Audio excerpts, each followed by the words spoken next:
The mapping vessel Meridian drifted through uncharted space like a needle threading the dark fabric of the cosmos. Captain Elena Voss stood before the observation deck, her reflection ghosting across the viewport. 47 years old, 23 of them spent charting the unknown regions beyond the Kepler boundary.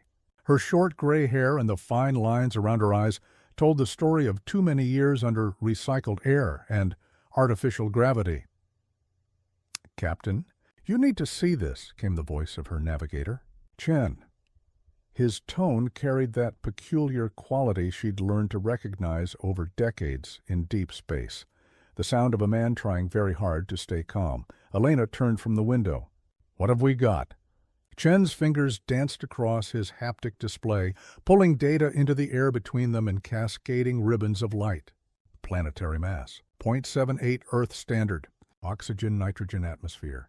"But Captain," he hesitated, "it's not on any star chart. Not ours, not the old colonial maps, not even the archival data from the first wave."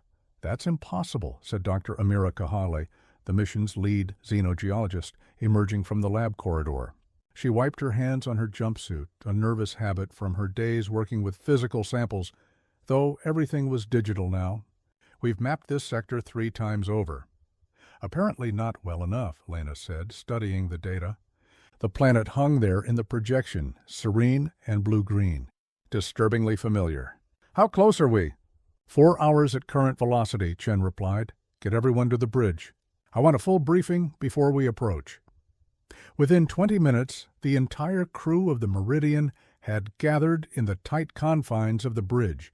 6 people, 3 years into a 5-year deep mapping mission, now staring at an impossibility. Besides Elena, Chen and Amira, there was Marcus Webb, the ship's engineer, a broad-shouldered man in his 30s who'd joined the mission to escape a failed marriage on Titan. He had a gift for keeping aging systems running with wire. Hope and occasional profanity, Dr. Yuki Tanaka, the mission's biologist and medical officer, quiet, methodical, with an unnerving ability to remain calm in crisis. She'd been part of the first contact team on Europa and had seen things that made most anomalies seem mundane. And Dmitry Volkov, their communications officer and resident skeptic, a former military man, who'd traded his uniform for the isolation of deep space. After witnessing something during the Martian riots, he refused to discuss. "All right," Elena began, hands clasped behind her back in her characteristic command posture. "Let's hear it." "What are we looking at?" Amira pulled up a detailed scan. Spectral analysis shows vegetation, chlorophyll-based, remarkably similar to Earth flora. Water coverage approximately 68%. 3 major continental masses. Temperature ranges in the habitable zone. Trace evidence of industrial pollutants in the atmosphere. Pollutants? Dmitry leaned forward. "As in someone's been there?" "Or still is," Yuki said softly. "Radio signals?" Elena asked. Dmitry shook his head. "Nothing. Complete silence across all frequencies. If anyone's down there, they're not broadcasting." Marcus crossed his arms. "Could be a failed colony. One of the early corporate missions that never made it into the official records." "Possible," Elena conceded. "But that doesn't explain why it's not on our maps." "Chen, what's our stellar position?" Chen brought up the navigation data. "That's the strange part, Captain. According to our charts, we're exactly where we're supposed to be. But this planet, it shouldn't exist. The gravitational data doesn't match. It's as if someone copied a planet and pasted it into empty space." A heavy silence settled over the bridge. "I don't like this," Dmitry muttered. "Noted," Elena said. "But we're cartographers. This is literally what we do. Find things that aren't on maps and map them." "Amira, what do you need for a preliminary survey?" "Low orbit scan first. Then, if it's safe, a landing party." "I want atmospheric samples, geological cores, and biosignatures. If this was a colony, there'll be infrastructure. Ruins at minimum." Elena nodded slowly, her instincts warring with procedure. Every fiber of her experience screamed caution, but curiosity, that old familiar hunger that had driven her into space decades ago, won out. "All right." We approached slowly. Full sensor sweep. "Marcus, I want all systems at 100%. Yuki, prepare medical for potential contamination scenarios." Dmitri, keep trying to raise anyone or anything on that planet. Chen, plot us a stable orbit. She paused, meeting each crew member's eyes in turn. And everyone stays sharp. If something feels wrong, I want to hear about it immediately. Understood? A chorus of acknowledgments. The crew dispersed to their stations. As they left, Amira lingered. Captain, what are you thinking? Elena stared at the image of the impossible planet. That blue-green marble that looked so achingly like home. I'm thinking, she said quietly, that in 23 years of mapping deep space, I've never seen anything that didn't have an explanation. Even if the explanation was strange. And this feels different. 3 hours later, the Meridian slipped into high orbit around the mystery planet. The closer they got, the more disturbing the similarities became. Captain, Chen's voice was strained, the continental configurations? I'm comparing them to Earth's geography. Pre-climate shift Earth, Elena leaned over his station. The overlaid maps showed an undeniable correlation, not perfect, but close enough to send ice water through her veins. How close? 87% match. That's beyond coincidence. That's beyond parallel evolution. Captain, someone built this. Or copied it. From what? Marcus called from engineering. You can't just Xerox a planet. Clearly, someone figured out how, Amira said, her face pale in the reflected light of her displays. I'm reading cities, actual urban centers, following Earth standard development patterns. Coastal settlements, agricultural zones, transportation networks. Captain, this is Earth. Or it was supposed to be. Dimitri's station suddenly erupted in a cascade of alerts. I've got something. Not radio, it's older. Analog broadcast. Television signals, I think. Degraded, but definitely artificial. Can you clean it up? Working on it. His fingers flew across his interface. After a moment, static-filled images began to resolve on the main screen. Grainy footage of people, human people, walking through streets, entering buildings, living ordinary lives. The architecture was recognizably Terran, circa mid-21st century. But the footage was degraded as if it had been broadcasting for decades, with no one to maintain the equipment. Then the image changed. A news broadcast. A woman's face, professional and composed, speaking words they couldn't hear through the static. Behind her, a graphic Earth splitting apart. What the hell? Marcus whispered. The broadcast cut to footage of catastrophe, cities burning, oceans boiling, the sky itself seeming to tear open. Then static. Then nothing. That's impossible, Yuki said, though her voice lacked conviction. Earth is fine. We'd have heard... Would we? Dmitri interrupted. We're 3 years out from the nearest relay station. If something happened... It didn't, Elena said firmly, though doubt gnawed at her certainty. Earth is fine. This is something else. A simulation? A historical archive planet? There's only one way to find out, Amira said. We go down. Elena made her decision. Landing party, myself, Amira, Marcus, and Yuki. Chen and Dmitri stay on the ship and maintain orbit. If we don't check in every 4 hours, you leave. No debate, no rescue attempts. You document what you found and you head home. Clear? Captain, Chen began. That's an order. The shuttle descended through atmosphere that tasted like Earth's, slightly too much carbon dioxide. Hints of industrial pollutants, long settled, but breathable. They landed in what had clearly been a spaceport, though the facility lay abandoned, its landing pads cracked and overgrown with vegetation that looked disturbingly like terrestrial ferns and ivy. Air quality is good, Yuki reported, checking her instruments. No biological contaminants, no pathogens. It's clean, too clean for an abandoned settlement. They emerged from the shuttle in full environmental suits anyway, Elena's paranoia earned through experience. The city stretched before them, silent and empty. Buildings reached toward an alien sky that nevertheless held a sun too similar to Sol. Birds, or something like them, circled overhead. Marcus, thoughts? Elena asked as they walked down the main thoroughfare. Architecture is definitely human. I'm seeing standard prefab colony structures, but customized, modified over time. This wasn't built yesterday. This settlement is at least 50, 60 years old. But Captain... He knelt, running his gloved hand over the pavement. This road was repaved recently, within the last year. Then where is everyone? Amira said, her voice small inside her helmet. They walked deeper into the city. Evidence of life was everywhere, but life recently abandoned. Apartments with furniture still in place. Shops with goods on shelves. Vehicles parked neatly along curbs, their batteries long dead, but their positions suggesting order. Not panic.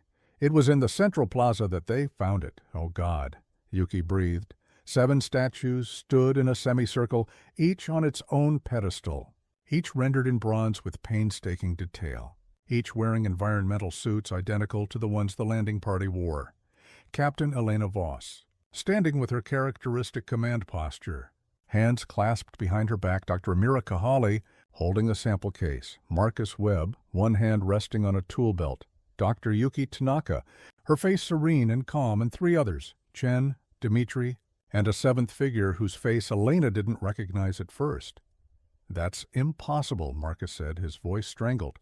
"That's us. That's exactly us." Amira approached her own statue, reaching out to touch the bronze face. The detail, someone knew what we look like. Down to the scar on my left hand. Elena's mind raced through possibilities, each more disturbing than the last. "Everyone back to the shuttle. Now." "Wait," Yuki said, pointing to the plaques at the base of each statue. "There's writing." Elena approached hers. The plaque read, "Captain Elena Voss, CSC Meridian, 20 Wave 2241. She found us when we were lost. The date of death was 2 years from now. This is wrong." Dimitri's voice crackled over the comm from orbit. "Captain, you need to get out of there. I'm reading temporal distortions around your position. Massive fluctuations in local space-time." But Elena couldn't move.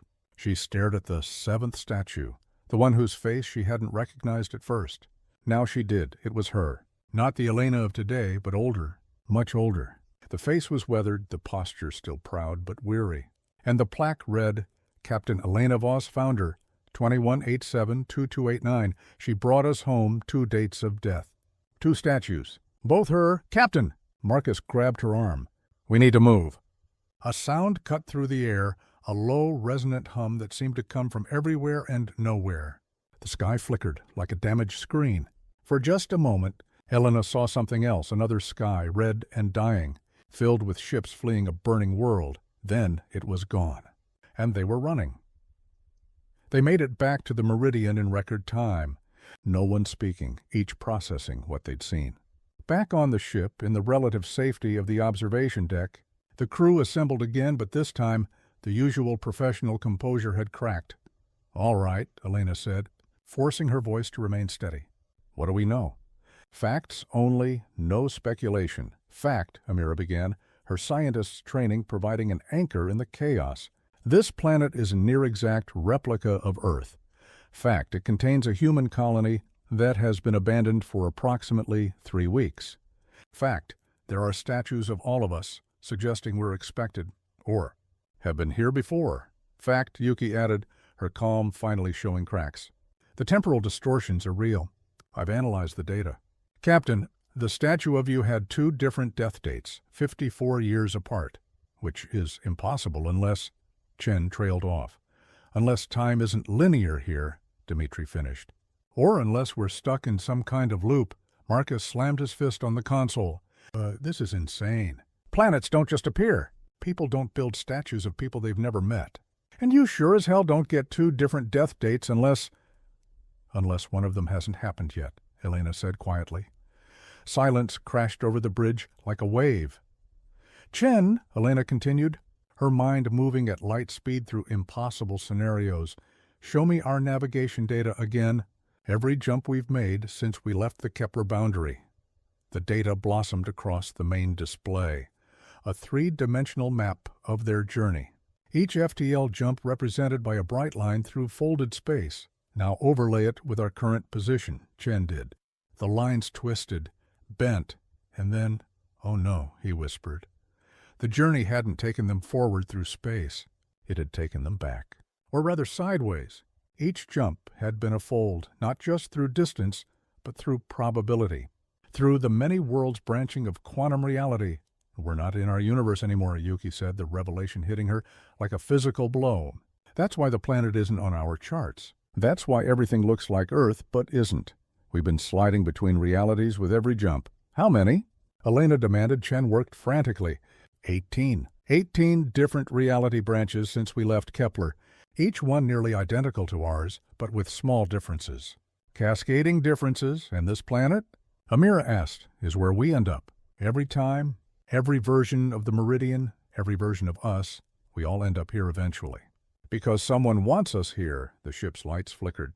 Alarms began to sound. Dimitri, report! Multiple ships decloaking. They're not hostile.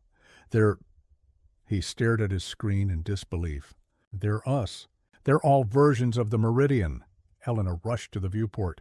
There, emerging from quantum stealth like ghosts becoming solid, were dozens of ships. Each one the meridian. Each one from a slightly different reality. And on the planet below, more lights were appearing, cities coming online, as if the colony hadn't been abandoned at all. As if they'd been waiting. Captain, a voice suddenly crackled over the comm. An old voice, a tired voice, a familiar voice. This is Captain Elena Voss of the CSC Meridian, welcoming you to New Earth. Please don't be alarmed. We've been expecting you. Who? Elena began. It's you, Captain, Chen said softly.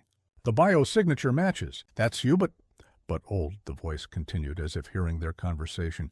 Yes, very old and very tired. Would you like to know what happened? Would you like to know why you're here? Elena looked at her crew, her people who trusted her, who'd followed her into the unknown. She made her decision, yes. They met in the plaza with the statues, but now the city was alive.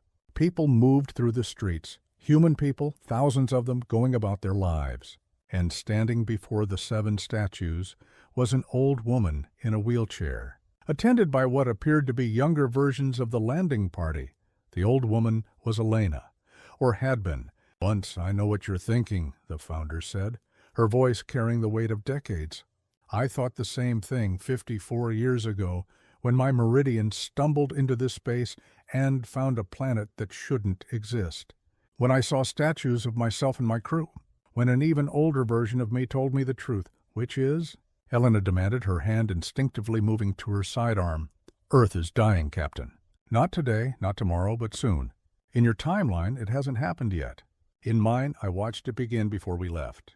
In others, she gestured to the city around them. In others, it already burned. The old woman pulled up a holographic display. Images of Earth, hundreds of versions, some green and thriving, some gray and choked with pollution. Some split apart by weapons Elena couldn't even name. Some simply empty. The many worlds interpretation isn't just theory, Captain. It's reality.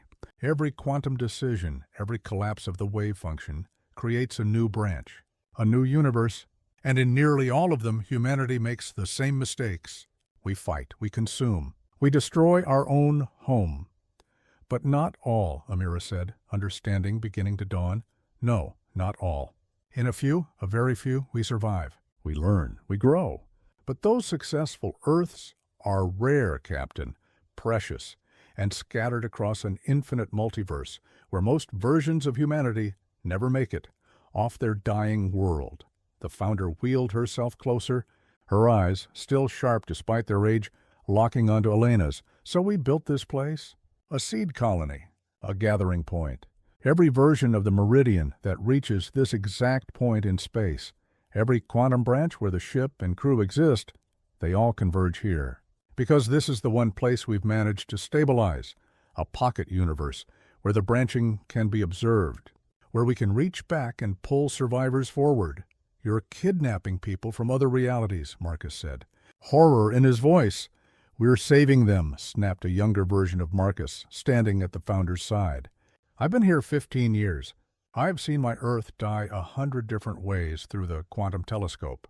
Nuclear war, ecological collapse, AI uprising, Grey Goo scenario, pick your apocalypse. They all happen in different branches. But here, he gestured to the thriving city. Here we're building something that survives. Elena felt the ground shift beneath her feet, though she knew it was just psychological. Why us? Why the Meridian? The founder smiled sadly. Because you're cartographers, Captain. You map the unknown. You're the type of person who looks at blank spaces and wants to fill them in. And because in every reality where you exist, you make the same choice. You head out into deep space on a mapping mission. You're predictable that way. And the statues? Yuki asked. Heroes of the colony. Every version of the Meridian crew that's joined us is remembered. You're looking at about 64 different versions of yourselves across those statues. Some stay, some choose to return. But all of them are remembered. Return? Elena seized on the word. We can go back? Yes, the founder said.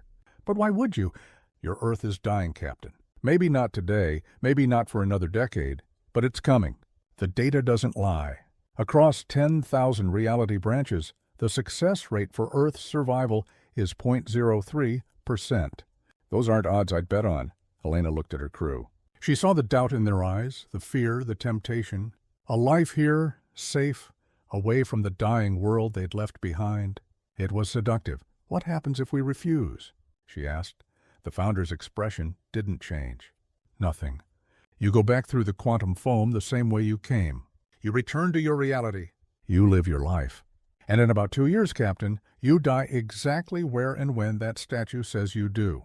Unless you choose differently, how did I die? In your timeline, saving your crew. There was an accident, a cascade failure in the FTL drive. You stayed behind to vent the core while they got to the escape pods. Very heroic. Very permanent. Elena felt her crew's eyes on her, waiting, always waiting for her to make the call. I need to think, she said, of course. Take your time. You have 4 hours until the quantum window closes. After that, it's another 3 months before the realities align enough for safe passage back. The crew of the Meridian gathered in their ship, having politely declined the founder's offer to show them around the colony. They needed privacy. They needed truth.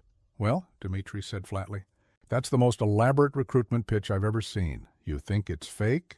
Yuki asked. I think it's convenient.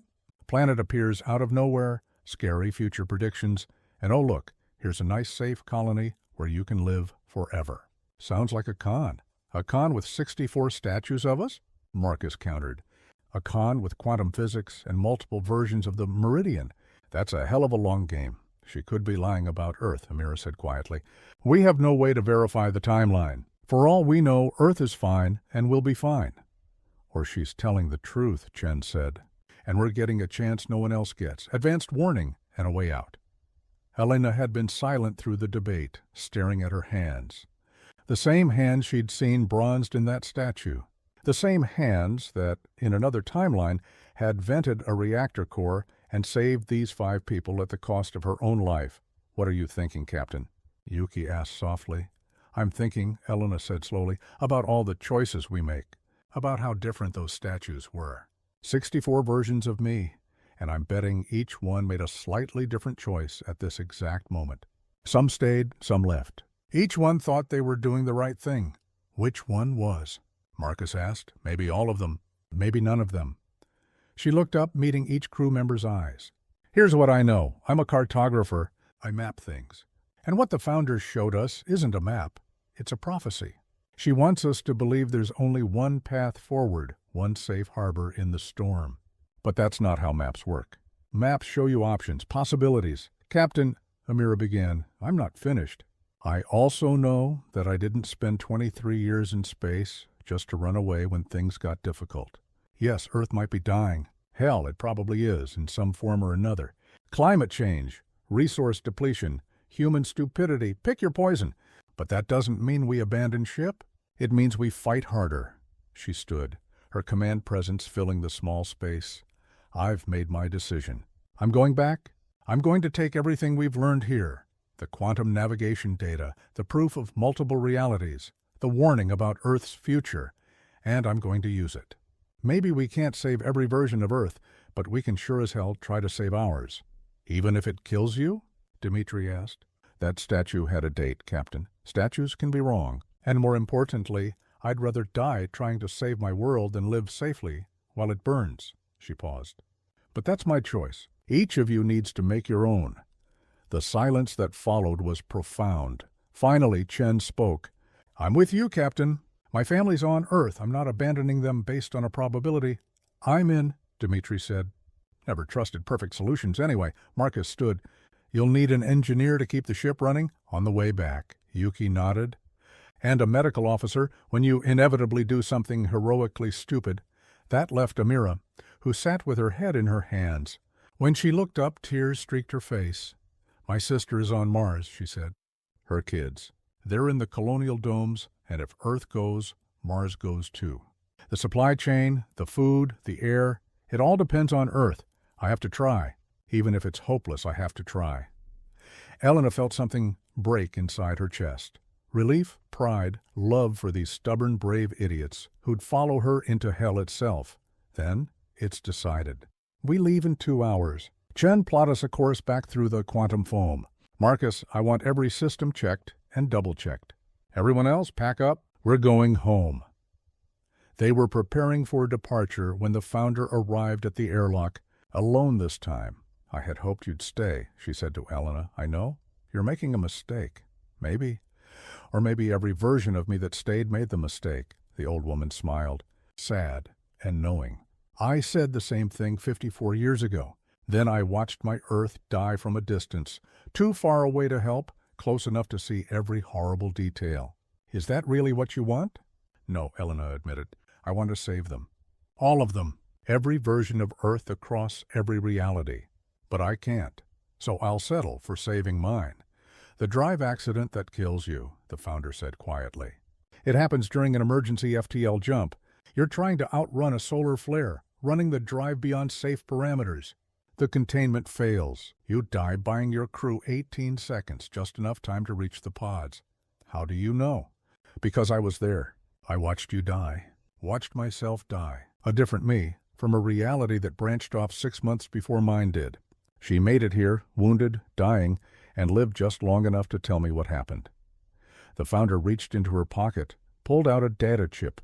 This contains everything she learned in those last 18 seconds. Telemetry data, drive harmonics. Maybe if you're smart and lucky, you can use it to prevent the failure. Maybe you can rewrite your death. Elena took the chip, her hand shaking. Why give this to me? Because maybe I'm wrong. Maybe you can change things. Maybe free will exists even in a deterministic quantum multiverse. The old woman laughed, bitter and tired. Or maybe every version of me gives every version of you this chip, and it changes nothing. But I have to try. Even if it's hopeless, I have to try. She turned to leave, then paused. One more thing, Captain. When you get back, check the ship's black box. Really check it. The quantum navigation data from our crossing. It's not random. There's a pattern. Someone or something is guiding these ships here. All of them. And I don't think it's human. Then she was gone, leaving Elena with a data chip that might save her life, and a warning that made her blood run cold. The journey back through the quantum foam was violent, reality bleeding and shifting around them as they retraced their path through 18 different probability branches. Each jump felt like being turned inside out, like dying and being reborn in a universe that was almost, but not quite, the one they'd left. Elena stood on the bridge, watching the jump coordinates scroll past, and realized the founder had been right. There was a pattern. The jumps weren't random. They were guided, precise. Someone had laid breadcrumbs through the multiverse, leading every version of the meridian to that exact point in space. To the founder. To New Earth, Captain, Chen said, his voice tight. I've been analyzing the navigation data. Someone hacked our system.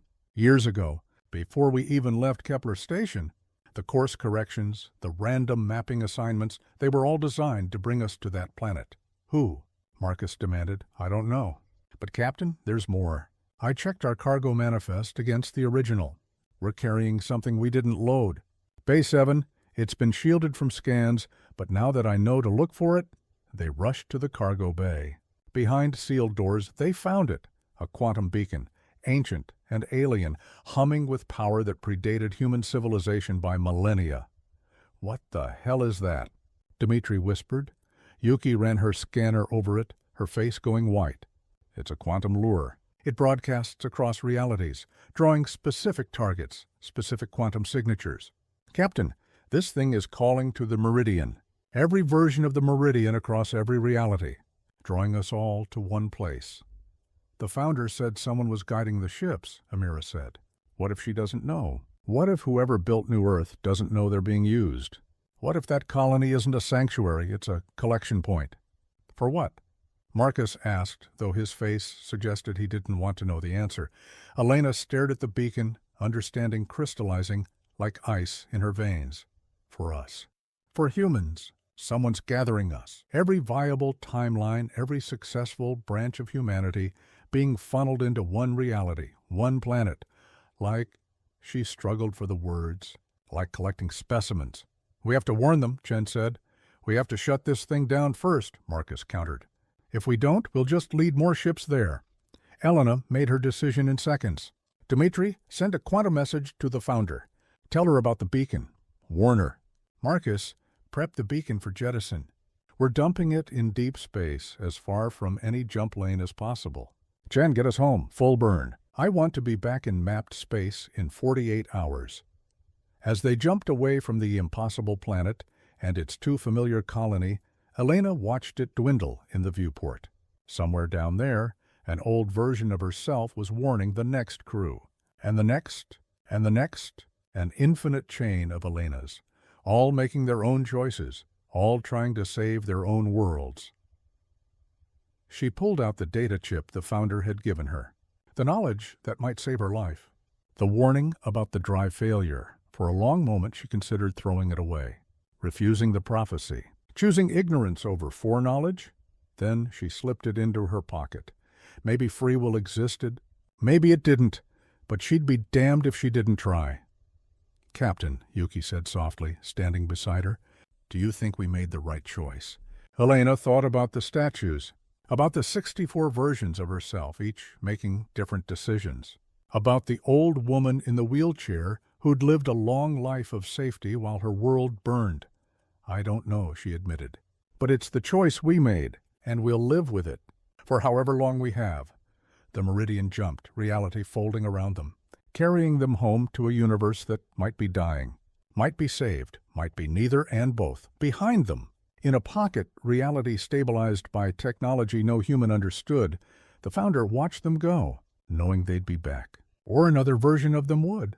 They always came back, eventually, and somewhere in the dark between realities. The quantum beacon they'd jettisoned continued to pulse, sending its signal across the infinite branches of existence, calling, collecting, waiting. Or is it? The Meridian limped into Earth orbit 6 months, 2 weeks, and 4 days after leaving the impossible planet. 6 months of jumping through the quantum foam, retracing their steps through 18 realities, each one bringing them closer to home. 6 months of Elena checking and rechecking the founder's data chip, studying the drive harmonics that might, save her life. 6 months of wondering if they'd made the right choice. Home, Chen breathed, staring at the blue marble below them. God, I'd forgotten how beautiful it is. But Elena saw what the others didn't. The atmospheric readings, the elevated carbon levels, the expanding dead zones in the oceans, the megastorms brewing over what used to be temperate zones. Earth was still here, still alive, but the founder's prophecy was beginning, slowly, inevitably. Captain, Dmitri called from communications. We're being hailed by Kepler Station. They want our full report. They're confused. According to their records, we've been missing for 7 years. What? Marcus looked up from engineering. That's impossible. We've been gone 3 years, 4 months. Relativistic time dilation from the quantum jumps, Yuki said quietly, running calculations. We traveled through 18 different reality branches. Each jump created a temporal offset. For us, it was 6 months. For them, she looked up, pale. We've been gone for almost 4 additional years relative to this timeline. Elena felt the weight of those lost years settle on her shoulders. 4 years? How much had changed? How much had died while they were lost between realities?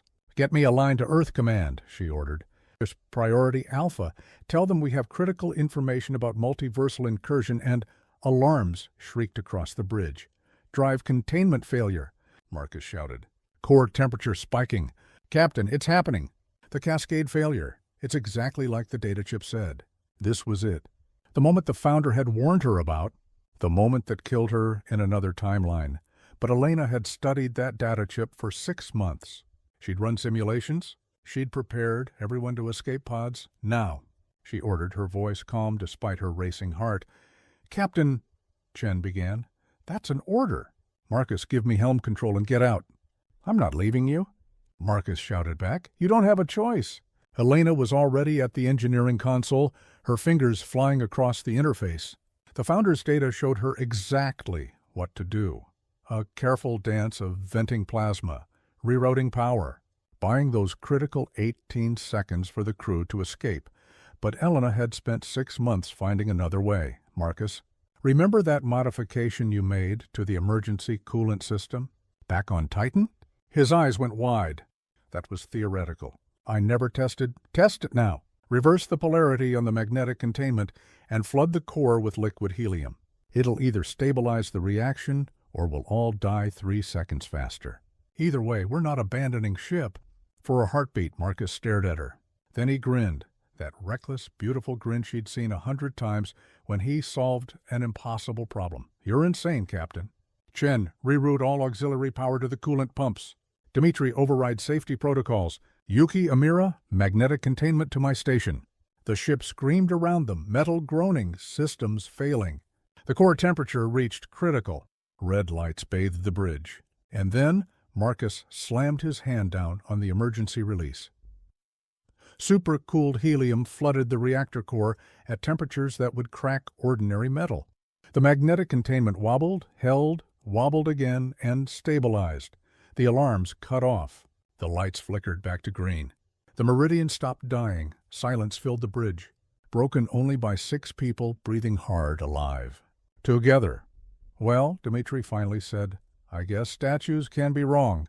Elena laughed, actually laughed, and felt the weight of prophecy lift from her shoulders. The Founder's timeline was broken. She'd changed her own fate. "Captain Voss," a voice crackled over the comm. "This is Earth Command. We've been monitoring your situation. Are you intact?" "Intact and operational," Elena replied, still grinning. "Earth Command, we have critical data to upload.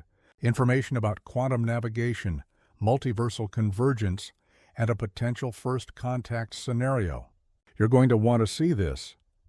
3 days later, Elena stood before the Unified Earth Council in Geneva in a room full of people who looked at her like she'd returned from the dead. Which technically she had. "Let me get this straight," Council Director Sarah Chen said, leaning forward. "You found a planet that's a copy of Earth, filled with alternate versions of your crew, and you discovered that someone or something is deliberately collecting human civilizations from across the multiverse." "Yes, Director? And you have proof?" Elena nodded to Marcus, who brought up the holographic display. The quantum beacon's schematics filled the air, technology that predated human civilization, designed with a purpose they still didn't fully understand. "The beacon we found was broadcasting a quantum signature," Elena explained, drawing specific vessels, specifically the Meridian, across multiple realities to a single convergence point. "We don't know who built it or why, but the technology is far beyond anything we've achieved." "Could it be the Founders themselves?" another counselor asked. "Creating their own sanctuary?" "Unlikely," Yuki interjected.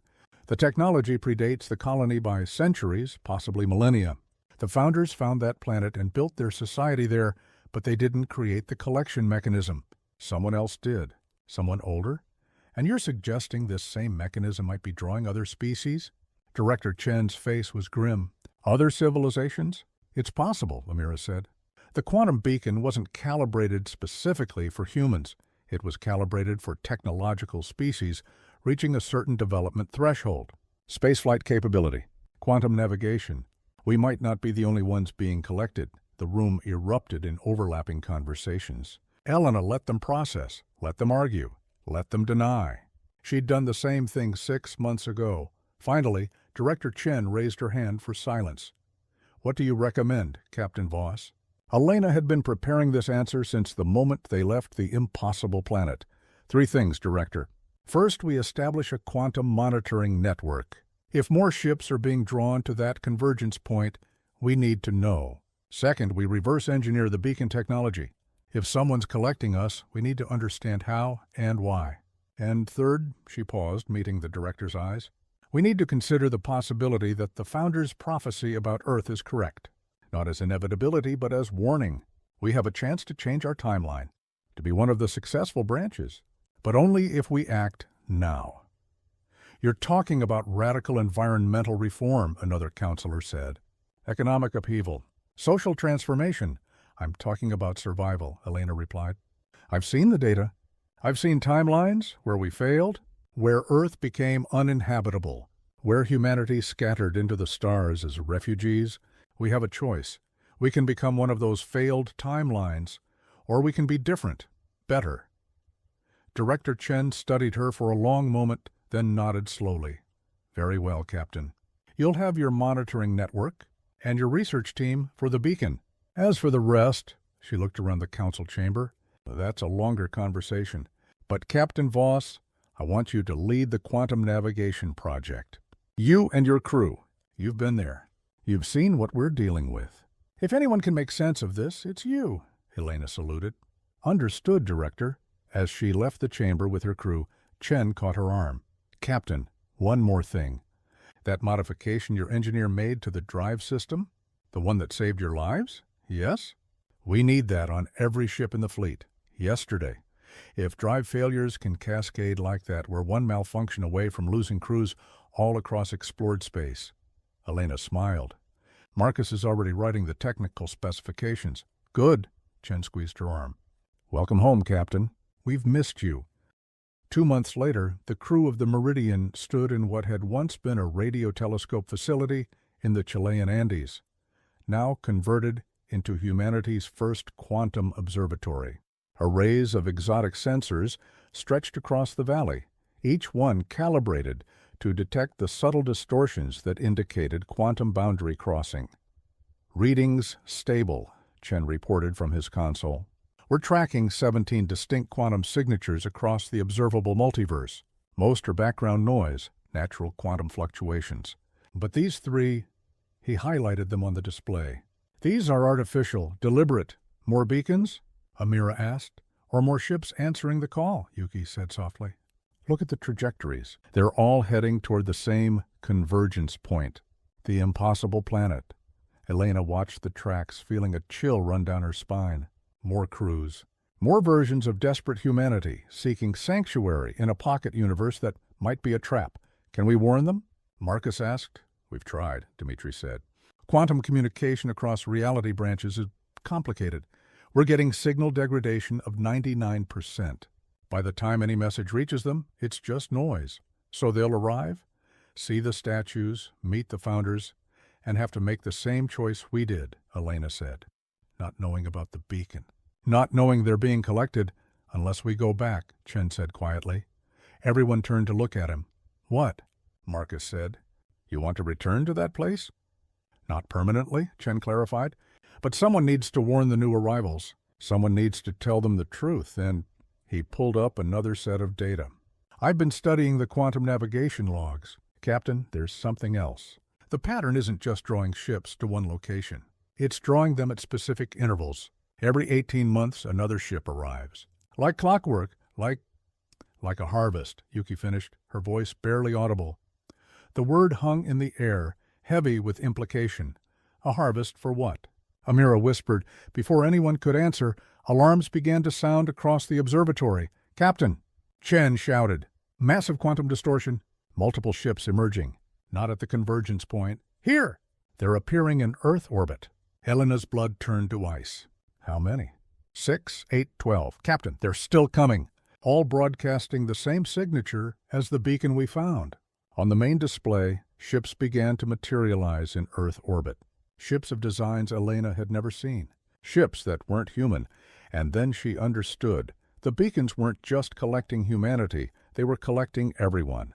Every species that reached a certain technological threshold. Every civilization that developed quantum navigation.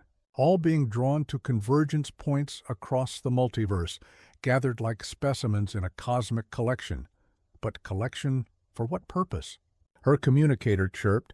Director Chen's face appeared, pale and frightened. Captain Voss, we have a situation. The alien vessels are broadcasting on all frequencies. It's a warning. They're telling us to flee. They're saying something is coming. Something that follows the beacons. Something that the transmission cut to static, and in orbit above Earth, space itself began to tear open. Elena had seen many impossible things in her years mapping deep space. but nothing prepared her for what emerged from the quantum rupture above Earth. It wasn't a ship. It wasn't even alive in any way she understood. It was geometry, living mathematics, a structure that existed across multiple dimensions simultaneously, folding space and time around itself like a spider spinning a web. And it was ancient. So ancient that compared to it, human civilization was a spark in the darkness. What is that thing? Marcus breathed. Yuki's scanner gave readings that made no sense.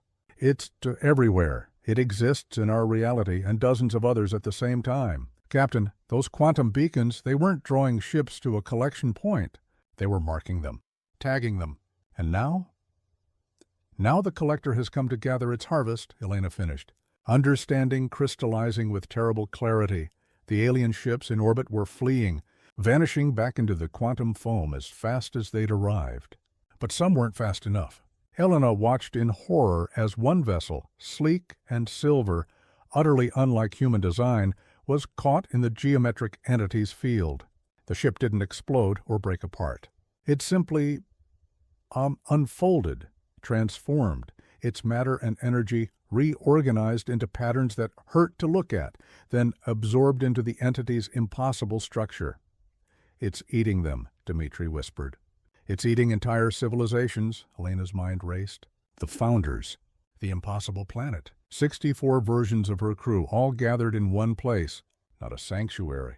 "A pantry. Get me a line to the Founders' planet," she ordered. "Nous. Captain, the quantum distance—" "I don't care. Boost the signal with everything we have." It took precious seconds to establish the connection, seconds during which 2 more alien ships were consumed. When the connection finally established, the face that appeared wasn't the Founder. It was younger Elena, one of the versions who'd stayed. "We see it," the younger Elena said, her voice calm despite the chaos visible behind her. "We've been monitoring the quantum sensors. Captain, it's not just here. It's manifesting at convergence points across the multiverse. Every place where the beacons gathered enough ships, enough civilizations. They're all being harvested. How do we stop it?" Elena demanded. "You can't. This entity, we found references to it in the beacon's code. The Forerunners called it the Convergence. It's been doing this for billions of years, spreading beacons across realities, gathering technological species when they reach a certain threshold, and then—" She gestured to the horror unfolding above her own planet's orbit. "Then it feeds. There has to be a way to fight it." The younger Elena smiled sadly. "The Forerunners tried. They built the beacons as a warning system, trying to make themselves invisible to the Convergence. It didn't work. The Convergence adapted. Started using the beacons as lures instead. That's what we are, Captain. All of us, bait." Elena's fists clenched. "I refuse to accept that. I've changed prophecy before. The Founder said I'd die in a drive failure. I didn't. I changed my fate. We can change this. Can you?" The younger Elena leaned forward. "Or did you always survive? Maybe in every timeline you got that data chip. Maybe in every timeline you made that modification. Maybe free will is the illusion and—" "Shut up," Elena said flatly. "I don't care about philosophy. I care about survival. The Forerunners failed because they tried to hide. What if we do the opposite?" "Captain?" Chen turned from his console. "What are you thinking?" Elena stared at the data streaming across the screens. Quantum signatures, dimensional frequencies, the mathematical patterns of an entity that existed across infinite realities. The Convergence feeds on collected civilizations, ships gathered in one place, all those quantum signatures concentrated. It's drawn to convergence points because that's where the feast is richest. Her eyes lit up with dangerous understanding. "But what if we scatter? What if instead of gathering, we disperse across the multiverse? Spread humanity so thin across infinite realities that we're not worth harvesting?" "That's insane," Dmitri said. "We'd be abandoning our timeline, our Earth." "Our Earth is already on the Convergence's menu," Elena snapped. "The moment that beacon started broadcasting from our cargo bay, we marked ourselves.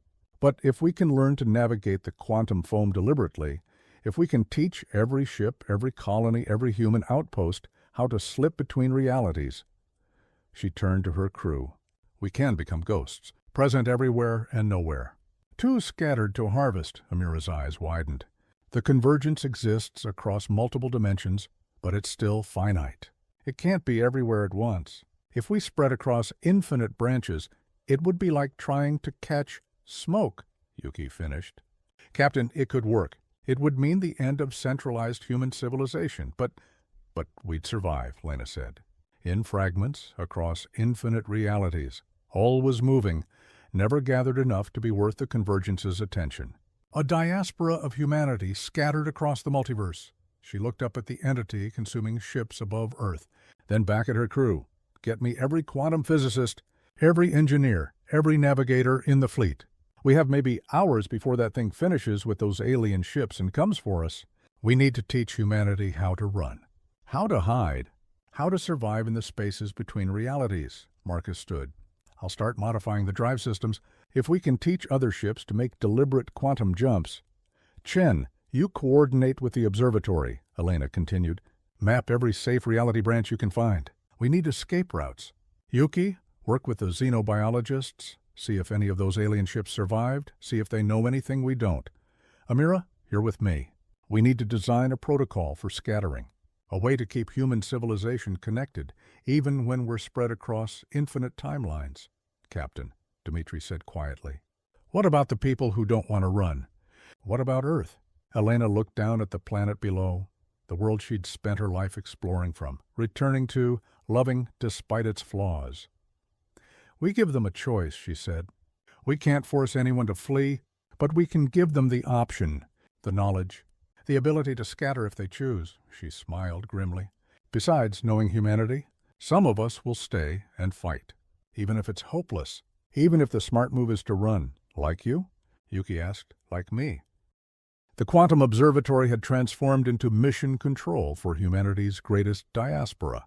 Hundreds of ships were already preparing for reality jumps, their crews hastily trained in the new navigation protocols Marcus and Chen had developed.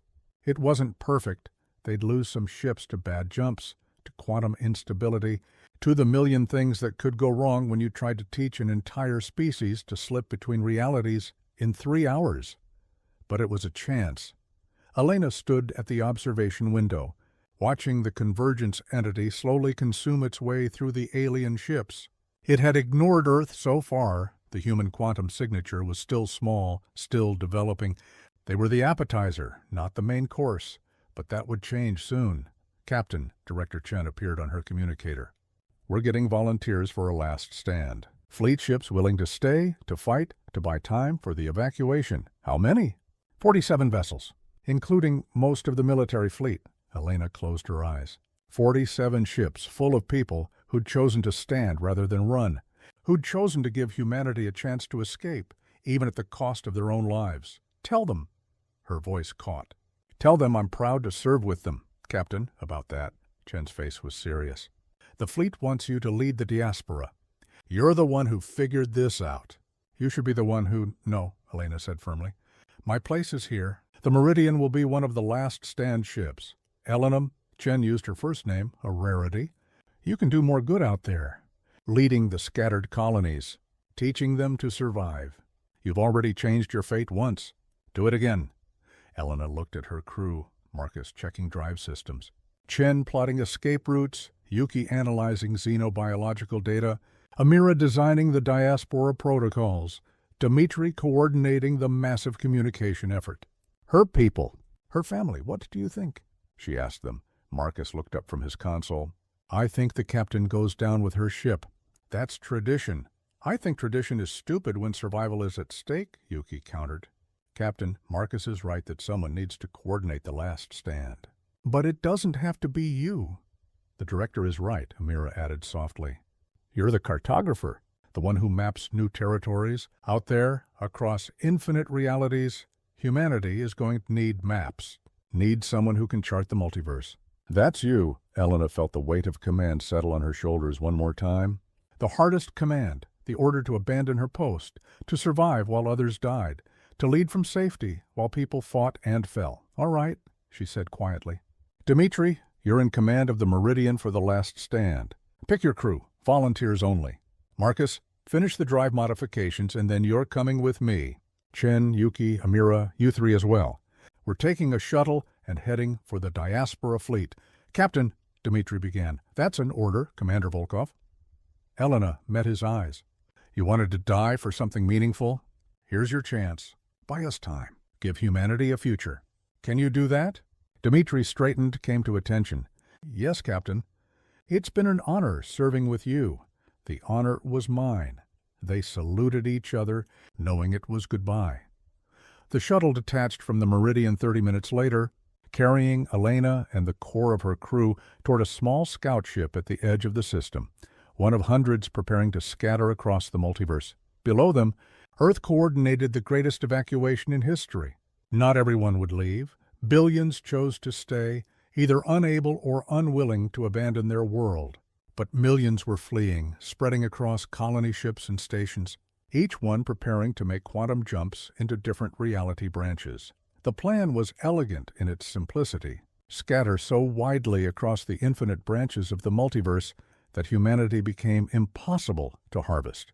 Some branches would fail, would be found, would be consumed, but others would survive, hidden in the spaces between realities. All was moving, never concentrating enough to attract the Convergence's attention. It wasn't the future any of them had wanted, but it was a future, and that was enough. "Captain," Chen called from the pilot's seat, "the Meridian is moving into position. Dimitri's fleet is forming up. They're going to try to destroy the Convergence entity with concentrated quantum weapons fire."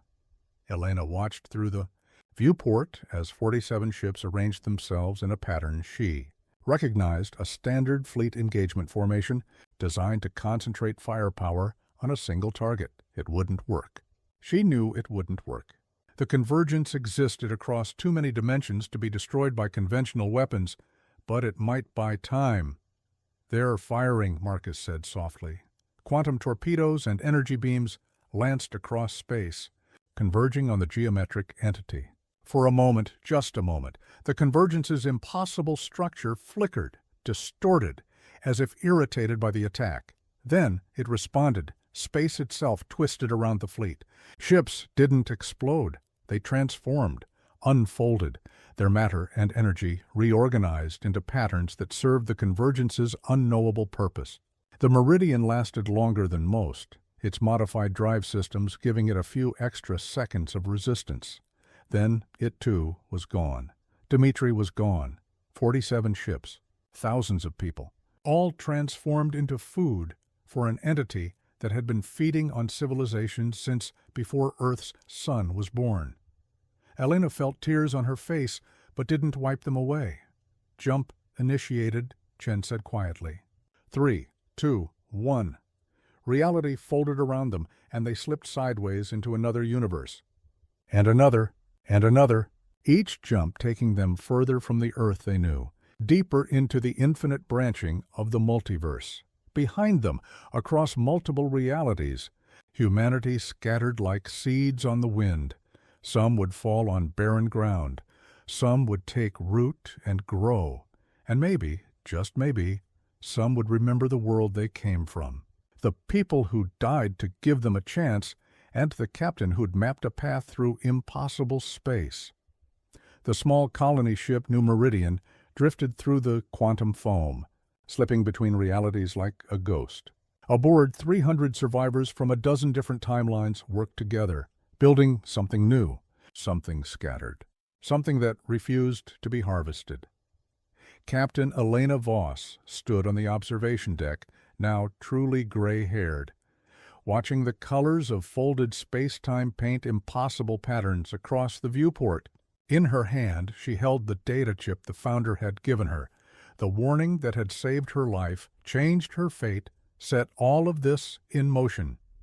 "Captain," Amira approached, carrying a tablet, "we're getting quantum transmissions from 37 other diaspora ships.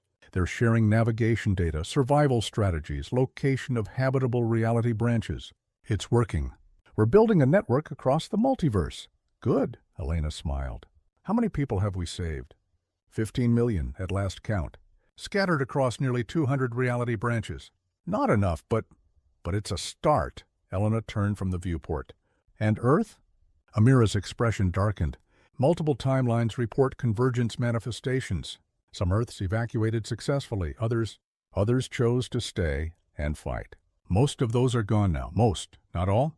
Not all. Captain, there are reports of a timeline where Earth's fleet actually damaged the Convergence entity, used a modified quantum weapon based on the beacon technology.